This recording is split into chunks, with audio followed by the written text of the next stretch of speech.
Église orthodoxe russe de l'Empire tsariste. Message du souverain patriarche Zosim. Le Saint-Esprit est mon guide. 18e partie. Tout a commencé avec Michel et tout finira avec Michel. Seigneur, bénis-nous. Dans le passé, comme beaucoup de chrétiens, j'ai réfléchi à ce que signifiaient les prophéties, à savoir que les derniers chrétiens, bien qu'ils soient pécheurs, ne représentent rien, mais pour la préservation de la foi sera plus élevé que le premier. Que doivent-ils faire pour être au-dessous du premier? Tant de questions que j'ai posées et j'étais toujours intéressée. Après que l'archange Michel m'a visité, pécheur, et a découvert beaucoup de choses, je suis devenue plus claire.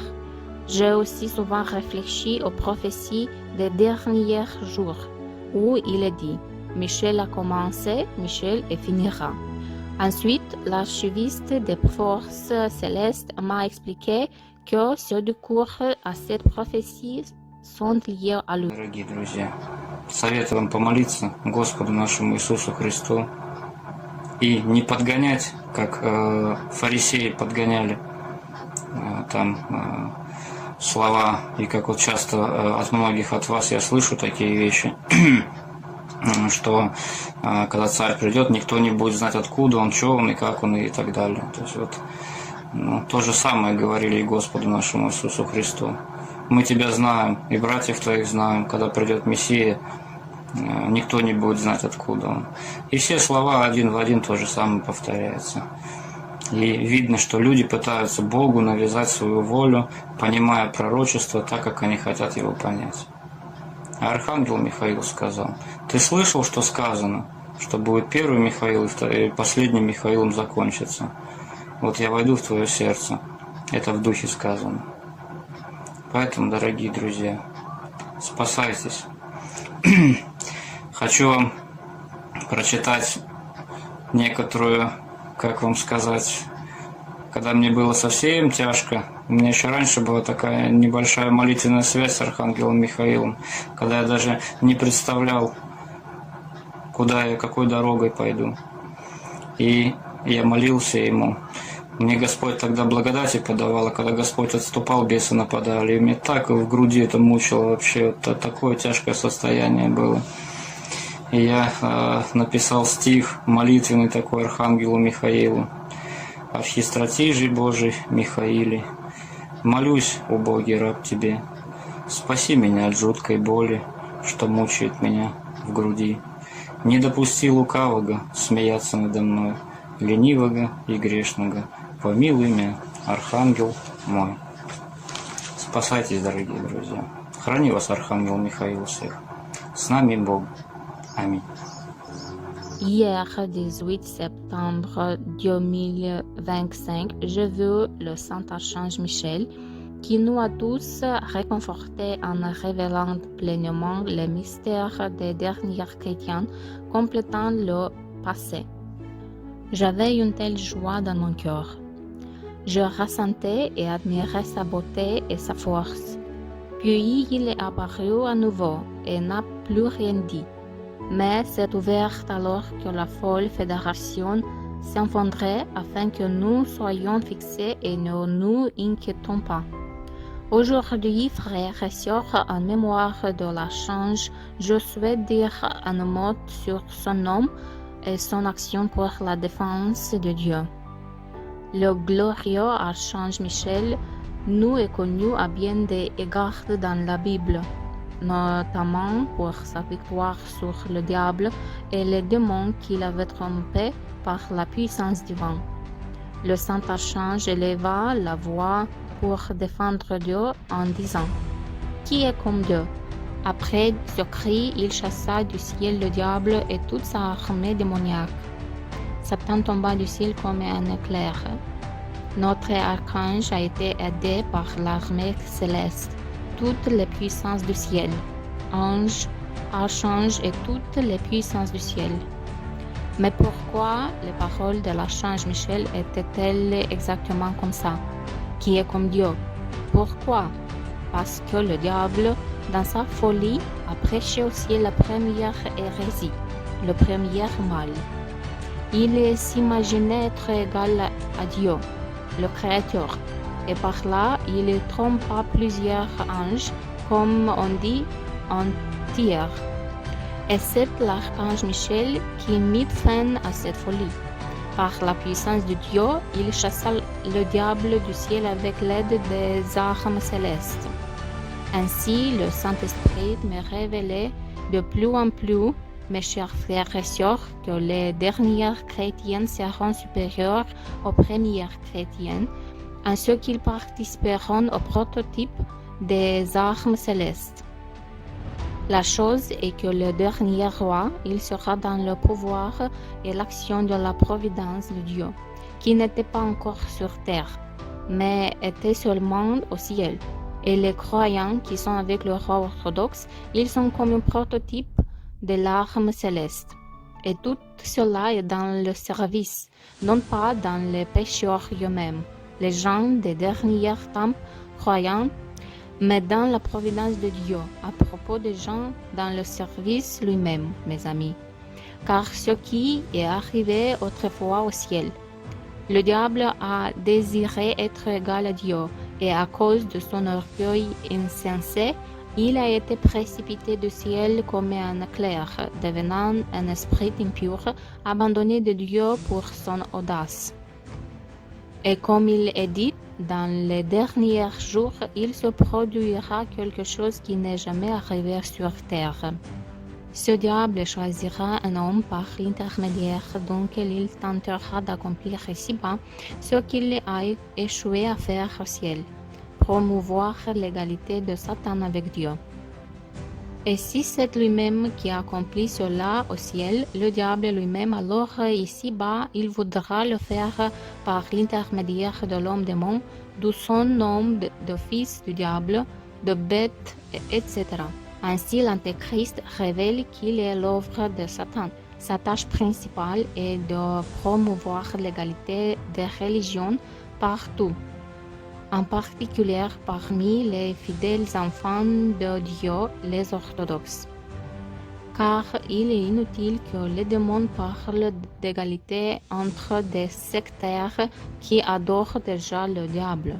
Il est important pour lui de blesser davantage Dieu.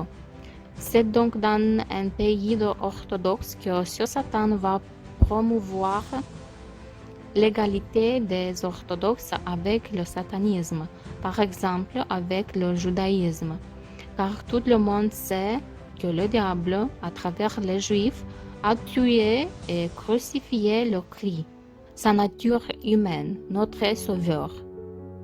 Par conséquent, l'égalité de l'Église du Christ avec le judaïsme revient à ce que le diable prétend une fois de plus être l'égal de Dieu le Créateur. Et ceux qui agissent ainsi sont véritablement des rejetons de Satan.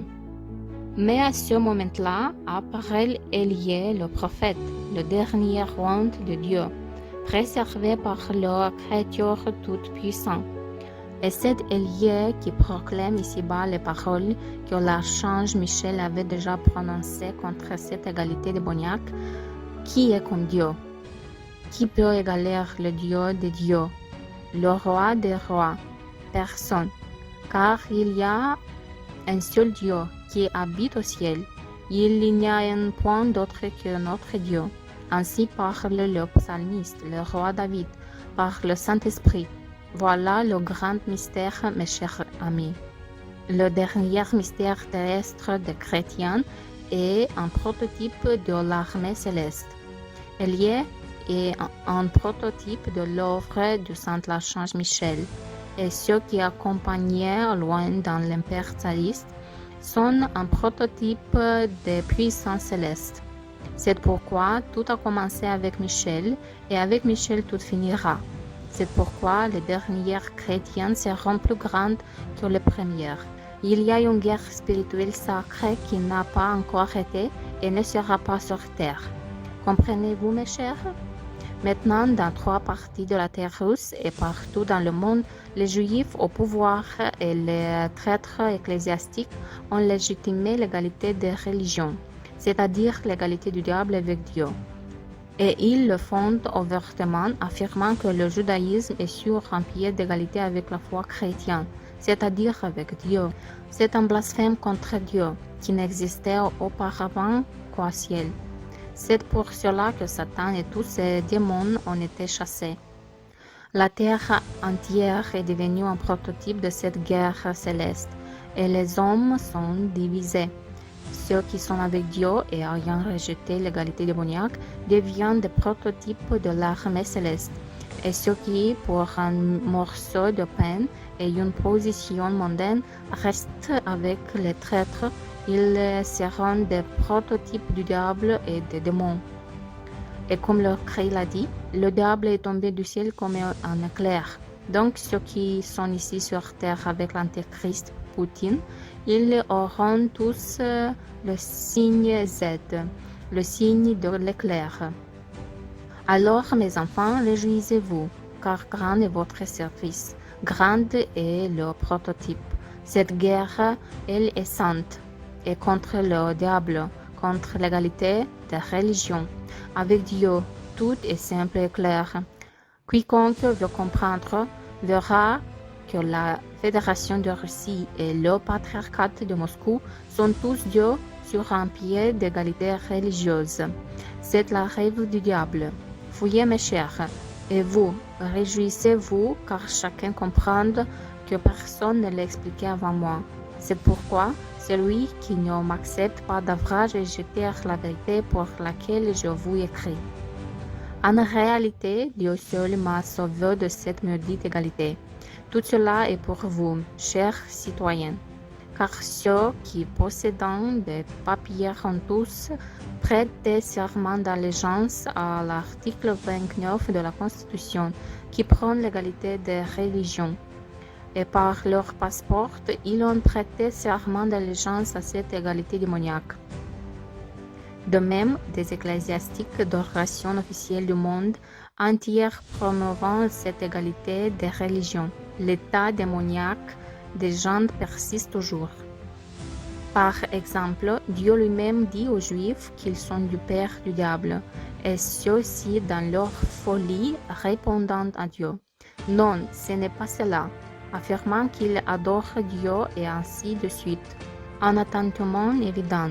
De même, les chrétiens vivant dans une égalité démoniaque des religions se disent fidèles à Dieu, mais se trouvent dans une situation des plus terribles, sans précédent depuis le meurtre du Christ, qui n'a jamais existé sur terre.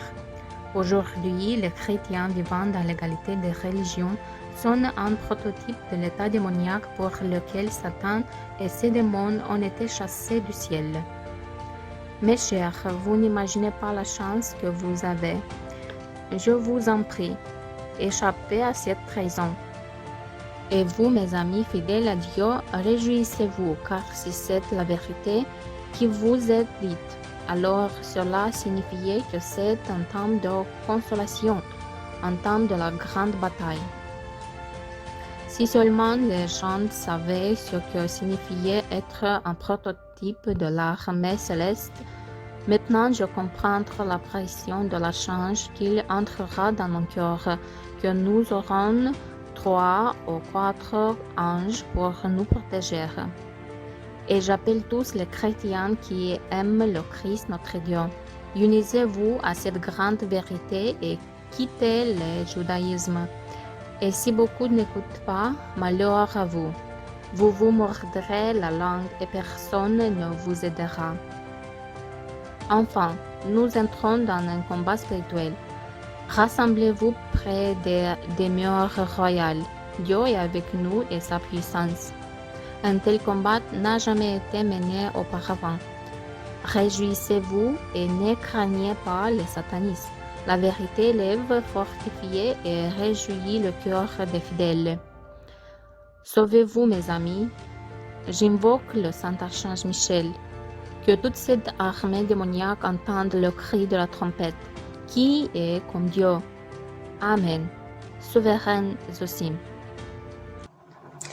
Святой Архангел Михаил, он также открыл тайну. Он сказал, что я войду в твое сердце, и я буду с тобою.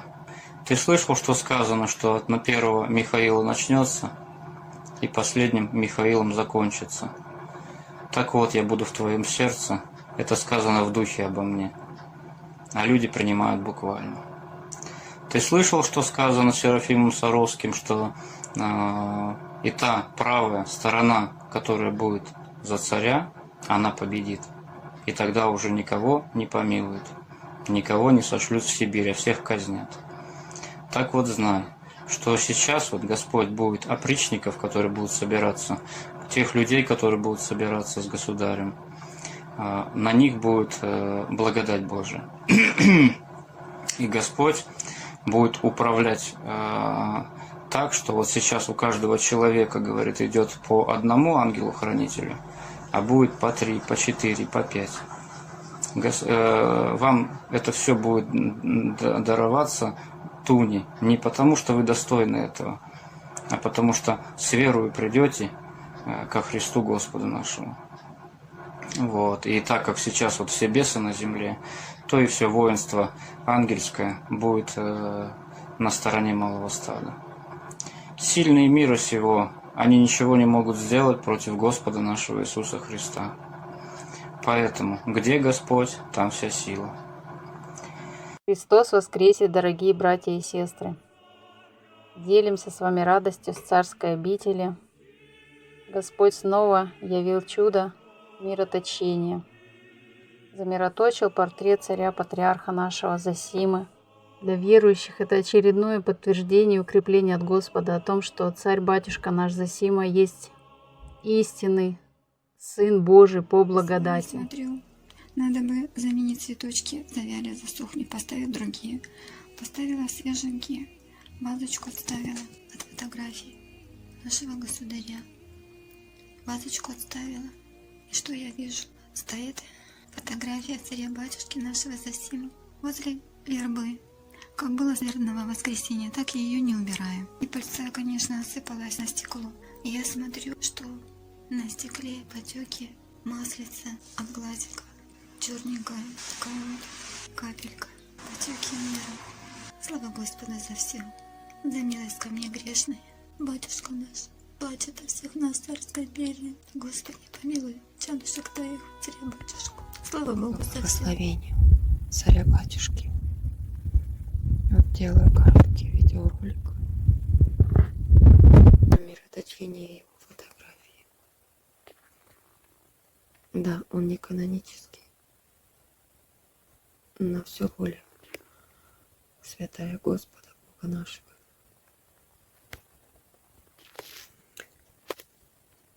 У меня на протяжении нескольких ночей, вот сегодня уже 6-я ночь, в комнате со 2 часа и до утра появляется благоухание. Как бы еще раз снять бы, чтобы видно было капельки. Вон, видишь, там блестят капельки. Вот тоже потек. И вон капелька. Это не вода, а масло. Замироточила иконку вот это его. Я аж плакала. У нас такое чудо. Фотография владыки Зосимы. Она вот у нас вчера обнаружили, что вот она капельки мироточит. Вот, мама, понюхай. Пахнет? О, Коля! Ой! Пахнет, да? Ну-ка, смотри, Рамазан. Пахнет. Пахнет, да? Ага. Ага. Вот. Но случилось еще необыкновенное. Когда я приехала домой и зашла в свою комнату, почувствовала необыкновенный запах и благоухание. Я подумала, что это мой супруг, когда молился, кадил. Но он сказал мне, что не кадил, а указал мне на фотографию нашего сударя, пророка Илью Державного патриарха Зосиму. На ней истекала капля мира. И еще на иконе Архангела Михаила выступила капля. Передать, что я чувствовала, это сложно. На глазах выступили слезы. Как мне, такой грешной, Господь посылает такую милость. Дорогие братья и сестры, я обращаюсь к тем, кто на пути. Избавляйтесь от документов бесовских, предавайтесь воле Божией, идите скорее под омофор нашей предивной Матушки Богородицы. Исправляйте крещение, познайте поскорее эту великую тайну, данную нам Господом нашим через пророка Илью Державного патриарха Зосиму. Присоединяйтесь к нашим молитвам за Святую Русь, за нашего государя, пророка Илью и всех братьев и сестр, томящихся в темнице. С нами Бог, слава Христу, смерть Антихристу. В день памяти святого отрока Вячеслава и после розовеют фотографии. Думаю, что духовные люди это поймут. И вот также розовеют фотографии царя-батюшки. И не только у меня, у многих чад Царской империи.